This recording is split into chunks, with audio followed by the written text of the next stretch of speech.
Hey guys, Weiss here. Welcome to another video. Coming back at you with 5 more game collecting regrets. Things I did throughout the history of my collecting games that I regret, that I could take back.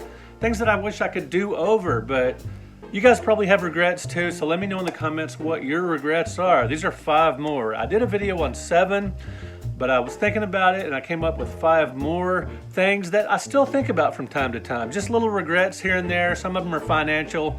Some of them are things I wish I had in my collection. So while you're here, you might as well hit that like and subscribe button if you do like the video.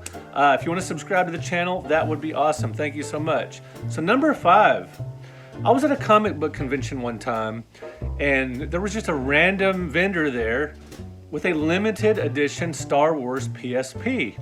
Now you guys know that when a console comes out, it has its peak period, it has its sort of ebb and flow, it'll kind of hit a lull where there's not a ton of interest in it and you can get it pretty cheap, or everybody has one, or whatever the case. There are periods of time for most consoles where you can get them cheaper than other times. And the PSP was at such a low, and I already had a PSP that I was very happy with, quite a few games. It's a great system. And I saw a boxed brand new Star Wars edition PSP for $40 freaking dollars.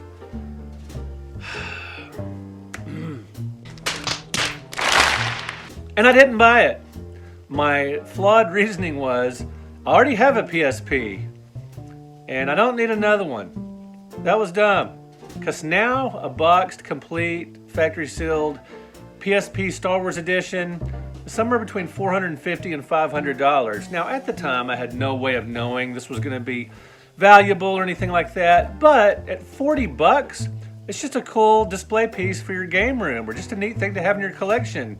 Or maybe I would break it out sometime at that cheap price, but every once in a while I get into my head, if I've already got something, don't buy another one. In this case, that was dumb. So number 5, I should have bought the limited edition Star Wars PSP that somebody was just dumping.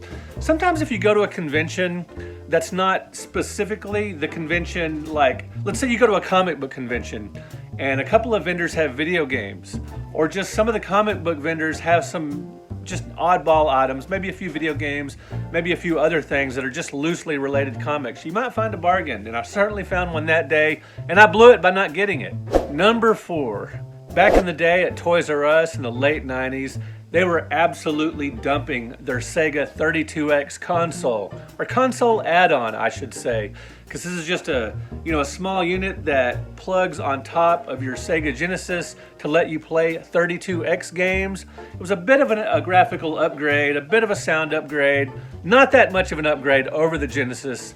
And we were unimpressed back in the day with the 32X. Yes, there are some great games on it that I still enjoy. And in retrospect, it's kind of a cool console, but when it came out, it was very underwhelming. And Toys R Us kept marking down the 32X cheaper and cheaper till they got to the point where they had stacks and stacks of them for $9.99 a piece. Yes, a brand new 32X console, as many as you wanted, for 10 bucks.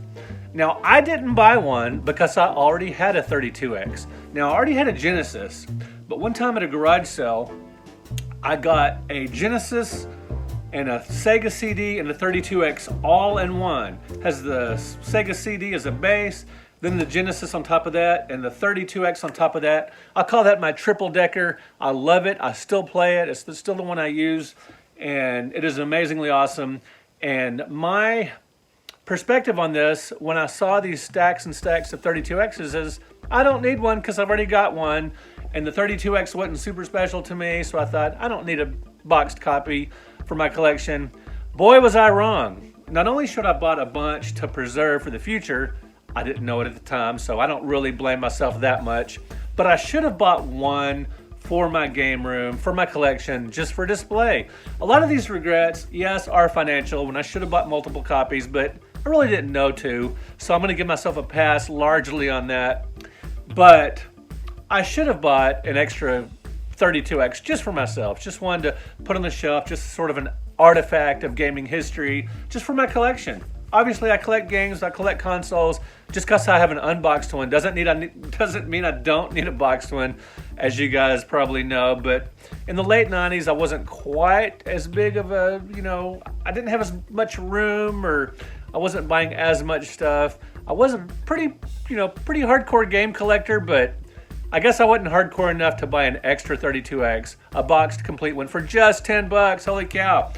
So number 3 is a similar situation with stacks and stacks of $9.99 items. Items priced at just $10. A similar situation to number 4, a dumped item for $9.99. But this is amazing. So yeah, it's hard to believe 32Xs for $9.99, but if you were a game collector in the late 90s, you likely saw this. A similar situation happened in the late 90s with Conkers Bad Fur Day. Yes, that highly sought after Nintendo 64 game. It's a third-person 3D platformer like Super Mario 64, but it is not family friendly. And if you played Conkers Bad Fur Day, you know what I'm talking about. And they had stacks and stacks of them at GameStop for just $9.99 each. Or FuncoLand, whatever it was called at this point. This would have been around, the late 90s, maybe 2000. I don't remember exactly when it was. But you could get Conkers Bad Fur Day for $9.99. Yes, super cheap, amazing price for this really good game. And I'd heard good things about it. I heard it was a really cool game. I was curious about it as well. A mature game on the Nintendo 64. I was fascinated by this. And yeah, I did buy one copy. I didn't buy multiples. Who would have known this game would be worth something someday? And yes, sealed copies especially are worth a fortune. And even complete copies are worth a lot. As a matter of fact, just a few years ago, when Conkers Bad Fur Day first hit $100, I sold my complete copy. Yes, I wish I could have that back, but I just couldn't resist selling it when it hit $100. For whatever reason, it just seemed too expensive to keep around. But now I wish I had it back. So number 3, Conkers Bad Fur Day. I screwed up twice. I didn't get a lot of them for $9.99 each, factory sealed, and I sold my one copy that I did get and play. So that's a bummer. Shame on me at number 3. All right, guys, we're at number 2. Now, number 2 and number 1 are really painful because my video game collection could look much different today and be much more vast in scope if I didn't do these two things. Number 5, 4, and 3 are tough. They're kind of rough. First world problem, but still, I wish I could have those back. But number 2 and number 1 are bad. Number 2, for whatever reason, and I have no idea why now, maybe just the look of it didn't do much for me, maybe that it was vector, I don't know. I completely ignored the Vectrex back in the early 80s. It came out in 1982. It was discontinued in 1983. I absolutely love the Vectrex. It's got some great games on it, like just an incredible version of Scramble. Even though it's vector graphics and Scramble had raster graphics in the arcades, it's a great port. Mindstorm is an amazing Asteroids clone. Ripoff, Web Wars, so many just spectacular games on the Vectrex. Star Castle was one of my favorite games in the arcades, and the only way you could play it on a home console back in the day was on the Vectrex. Why I didn't pay attention to the Vectrex, I have no idea. Now, when it first came out, it was expensive, and so that's likely why I passed it up. I don't remember. But they did discount the Vectrex late in the life of the console, and they dumped them during 1983, during the great video game crash. You could have Vectrexes for very cheap, $20, whatever. And the games were dumped, and for whatever reason, when I was going around buying games like crazy for the Atari 2600 and the Intellivision and the ColecoVision, I ignored the Vectrex. I didn't buy the console, I didn't buy any games. It just bypassed me somehow. I don't know why, because I loved vector graphics games back in the arcades, like Asteroids, like Gravitar. There's a whole bunch. But for some reason, I just ignored the Vectrex, much to my, collecting deficit, because currently I have a Sean Kelly multi-cart for my Vectrex. So yeah, I do have a lot of Vectrex games I can play, and I do have a Vectrex console, because in the late 90s at some point I did trade a VCR, yes, a VHS player, to a pawn shop for a Vectrex. This was win-win, because VCRs were still hot, and they could sell it likely easier and more quickly than they could their Vectrex, and it was a win-win for both of us.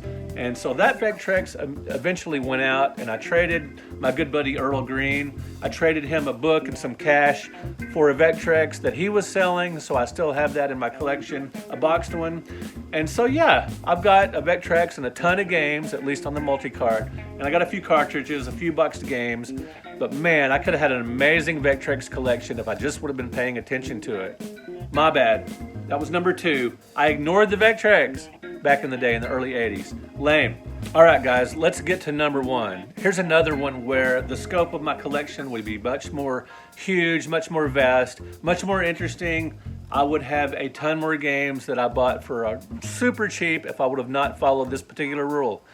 Okay, so when it comes to pre-NES consoles, like the ColecoVision, Atari 2600, Intellivision, Odyssey 2, Arcadia 2001, Bally Astrocade, and on, I'm a completionist, or a completist, however you want to say that. Both completist has been the word for very long, and with the advent of YouTube, completionist became more popular. Anyway, I was a completionist for those consoles and still am. If I can find a bargain on a game for a pre-NES console and it's a game I don't have, I'll buy it, no matter what it is. But NES and forward, I'm a little more picky. I'll buy games I want to play. I'll buy games if they're super cheap. I'll buy games if maybe the box looks super cool, but I'll pass up some if I think, well, I'll never play that, or maybe it's just, I don't know, it's not connecting with me or whatever. And that's how I felt back then. And I passed up a lot of super cheap NES games that I just figured I'd never play, or it wasn't a genre I was interested in. One time I remember distinctly, this would have been probably around 2003 or 4. I found a huge, massive stock of NES games at, it was a thrift store. It was Salvation Army. It was a Salvation Army thrift store in Arlington, Texas.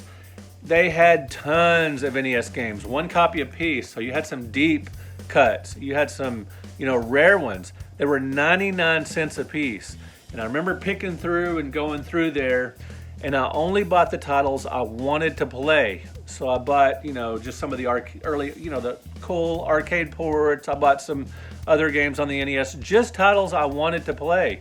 I passed up some true rarities, I'm sure. Now, it's been so long ago, I don't remember exactly which games I bought out of this box or which ones I passed up. I just remember maybe getting 10 or 12 and leaving a ton behind because I wasn't an NES completionist, even if the games were cheap. Now, in more recent times, if I found these games for super cheap, I would buy them no matter what the console. I'd buy just about any game for any console for 99 cents.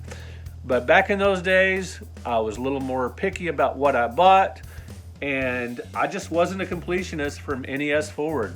And I'm probably still making the same mistakes today. When I'm going through, Xbox games, PS2 games, Xbox 360 games that are $1, $2, $3 each for perfect mint complete copies, which you can find at gaming shows or whatever, or just garage sales. I pass up a lot of stuff because it's not a game I maybe want to play. So perhaps I'm still making the same mistake today for games I wish I would have bought, and I will maybe do a video on that in 5 or 10 years. Regardless, these are 5 more retro game collecting regrets, and I hope you guys will let me know in the comments some of your retro game collecting regrets, games you passed over that are now valuable, games that you passed over that you wish were in your collection, games you got rid of that you wish you would have kept.